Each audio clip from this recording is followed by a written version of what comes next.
I was in Vienna, Austria, sitting in one of those grand, historic coffee houses where the waiters wear tuxedos and the silence is considered an ingredient. It takes 20 minutes just to get a menu, which is the point. A guy in a world's best grandpa t-shirt storms up to the counter, bypassing the queue of locals reading newspapers on wooden sticks. He taps his watch aggressively at the maitre d' and announces, "If you guys want to compete with Starbucks, you need to install a mobile order pickup window immediately." The maitre d' just slowly polished a silver spoon and looked through him. You cannot expedite 300 years of cafe culture. Then I was in Perth, Western Australia, watching the sunset over the Indian Ocean. It's breathtaking. But because Perth is so isolated, it feels like the edge of the world. A young backpacker with a California accent is staring at her phone compass, looking genuinely distressed. She walks up to a fisherman on the pier and asks, "Why's the sun setting in the ocean?" "In California, the sun sets in the ocean, so shouldn't it set over land here?" The fisherman just cast his line and didn't even turn his head. Geography doesn't reverse itself just because you cross the international date line. I visited Rome, standing in the massive line for St. Peter's Basilica.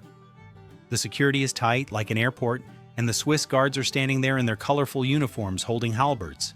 A guy in a tracksuit, clearly frustrated by the wait, pushes to the front of the line holding his global entry card.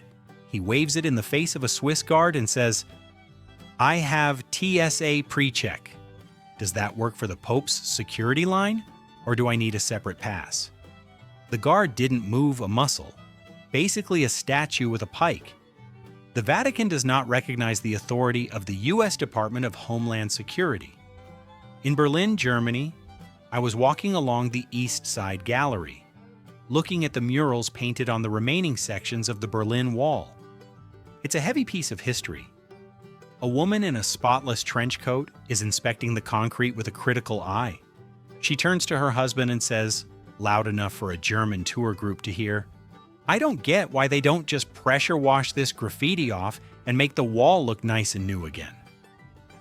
The tour guide stopped talking mid-sentence. Sanitizing history usually misses the point of remembering it. Budapest, Hungary, is incredible, but the currency situation throws people off since they use the forint, not the euro. I'm at the ticket counter for the thermal baths and the line is stalled. A man with a thick southern accent is arguing with the cashier, holding out a fistful of US dollars. He shakes the money at the glass partition and yells, "I don't want your Monopoly money change. Just charge me in real American cash so I don't get scammed." The cashier simply pointed to the no USD sign in 4 different languages. The US Treasury has no jurisdiction in a Hungarian spa. I was in the Scottish Highlands in Glencoe, which is famous for being dramatic, moody, and very wet. It was pouring rain, obviously. A guy dressed like he was about to play 18 holes at Augusta is standing under a dripping tree, looking at his weather app. He grabs the arm of a passing hiker and asks, "Who do I call to reschedule this rain? I have a tea time in an hour." The hiker just laughed and kept walking into the mist. Scottish weather is not a subscription service you can pause. Christmas in Australia is weird for Americans because it's the middle of summer. I was on the Gold Coast in December, it was 90 degrees, and people were having barbecues on the beach. A woman in a heavy Christmas sweater is sweating profusely, looking miserable. She fans herself with a paper plate and says to the host, "It doesn't feel like Christmas without snow. Can't you guys turn on some outdoor AC or something?" The host just handed her a cold beer and a shrimp. The Southern Hemisphere does not adjust its axis for your holiday aesthetic. In Bruges, Belgium, I was in a chocolate shop that smelled like heaven.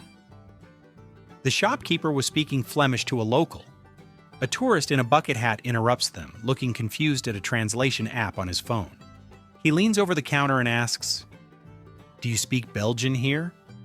Or is this just a dialect of French, because my phone doesn't have a Belgian setting?" The shopkeeper switched to perfect English just to tell him the price. National borders and linguistic borders in Europe rarely align perfectly for apps. I went to Oslo, Norway, which is notoriously expensive. I'm at a bar, and a guy next to me orders a basic lager. The bartender rings it up for about $15. The guy stares at the card reader, then looks at the glass, then back at the bartender. He deadpans, "For this price, I assume I get to keep the glass and take you home with me?" The bartender didn't even smile, just tapped the machine. Scandinavian wages are great until you have to buy a round of drinks. In Dubrovnik, Croatia, you can't walk 5 feet without tripping over a Game of Thrones fan. I'm on the city walls looking at the Adriatic, and a guy in a Team Targaryen shirt is looking around with a disappointed expression. He stops a tour guide and asks, "I see the walls, but where do they keep the dragons during the off-season?" The guide just rubbed his temples, clearly having heard this 50 times that day. CGI budgets do not extend to real-world municipal animal control. Lake Como in Italy is beautiful, but people think it's a Hollywood set because of George Clooney. I'm on a public ferry, and a woman with giant sunglasses is scanning the shoreline with binoculars. She lowers them, looks at the ticket collector, and asks, "Is George required to come out and wave at the tour boats? Or is that an extra fee?" The collector just shrugged and tied off the rope.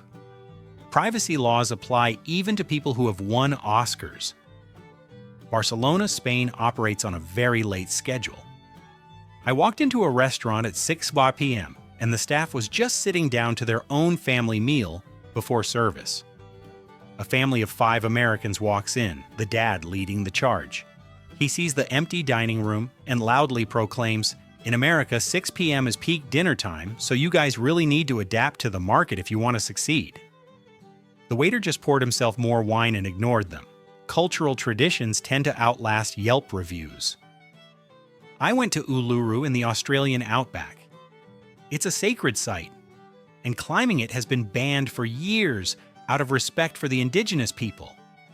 A guy in full rock climbing gear is arguing with a ranger at the base. He points to his expensive harness and says, "I brought my own professional ropes, so the no climbing rule obviously doesn't apply to experts like me." The ranger just crossed his arms and stood in the path. Respecting sacred ground isn't a skill level issue. Krakow, Poland, has older buildings with, let's say, vintage electrical wiring. I'm in the lobby of a boutique hotel when a girl comes down with hair that is literally smoking. She throws a melted hair straightener on the counter and screams, "Why did your wall outlet explode my Conair? I thought electricity was universal." The receptionist just handed her a fire extinguisher instruction manual. Voltage differences are the silent killers of American beauty appliances. Finally, I was in Copenhagen, Denmark, where bikes rule the road. I'm walking near the harbor, and a tourist couple is strolling leisurely right in the middle of the dedicated bike superhighway. A commuter rings his bell aggressively. The American guy stops, plants his feet, and yells at the cyclist, "I have the right of way as a pedestrian. You vehicles need to yield to me." The cyclist swerved around him at 20 miles an hour, shouting something that definitely wasn't sorry. In Denmark, the bicycle chain of command is not a democracy.